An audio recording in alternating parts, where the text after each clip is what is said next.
Praise lord. హల్లెలూయా. దేవుని యొక్క నామానికి మహిమ కలుగును గాక. ఈ దినము కొరకై దేవుడు ఏర్పాటు చేసిన దేవుని యొక్క వాక్యాన్ని భయభక్తులతో చదువుకుందాం. యెషయా గ్రంథం 1వ అధ్యాయం 18వ వచనం.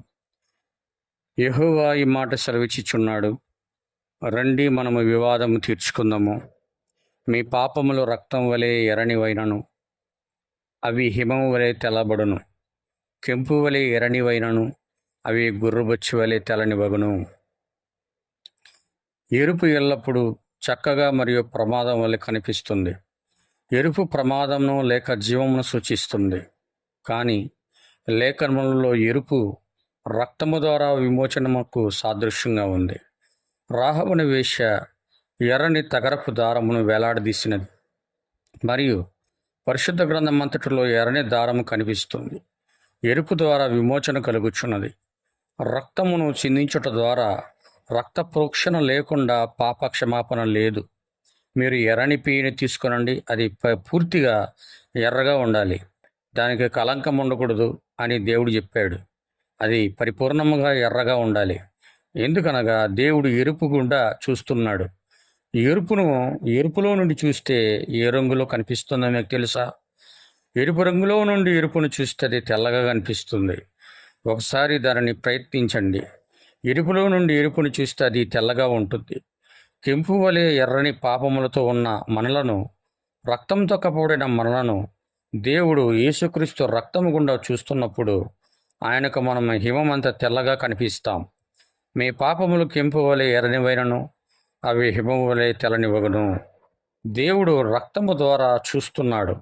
ఆయన ఎంత మాత్రము పాపిగా చూచుటలేదు, కానీ విమోచించబడిన వారిని చూస్తున్నాడు. ఆమేన్. నీవు విమోచించబడి ఉన్నావు, ఎందుకనగా ఆయన ఎల్లప్పుడూ నిన్ను క్రీస్తు ద్వారా చూస్తున్నాడు. అందుని బట్టి మనము పరిపూర్ణలము కాగలము. పరిపూర్ణలము అనగా మనము పాపరహితులముగా కాదు, కానీ మనము క్రీస్తులో ఉన్నప్పుడు దేవుని దృష్టిలో పరిపూర్ణలము. అందుకే మీ పరలోకపు తండ్రి పరిపూర్ణుడు గనక మీరును పరిపూర్ణులై ఉండుడి అని ఆయన చెప్పాడు. హెబ్రీయులకు రాసిన పత్రికలో 10వ అధ్యాయంలో రాబో మేలుల యొక్క ఛాయ ధర్మశాస్త్రం అని పౌలు వివరించుటకు ప్రయత్నించాడు. అది ఛాయే కానీ నిజ స్వరూపం కాదు. అది అక్కడికి వచ్చిన వారిని ఎన్నటికీ పరిపూర్ణుడిగా చేయలేదు. ఎందుకనగా దేవుడు జంతువుల రక్తం ద్వారా చూచుచుండెను, కానీ ఇప్పుడు ఆయన తన కుమారుని రక్తం ద్వారా చూస్తున్నాడు.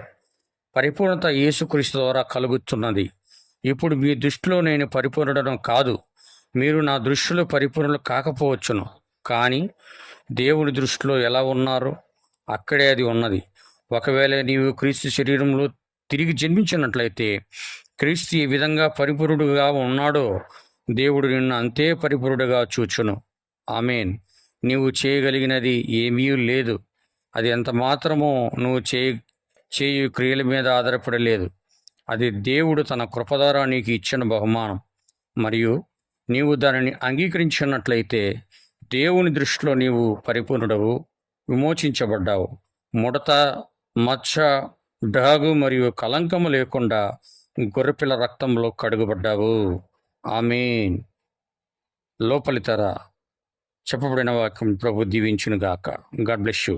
షాలోమ్.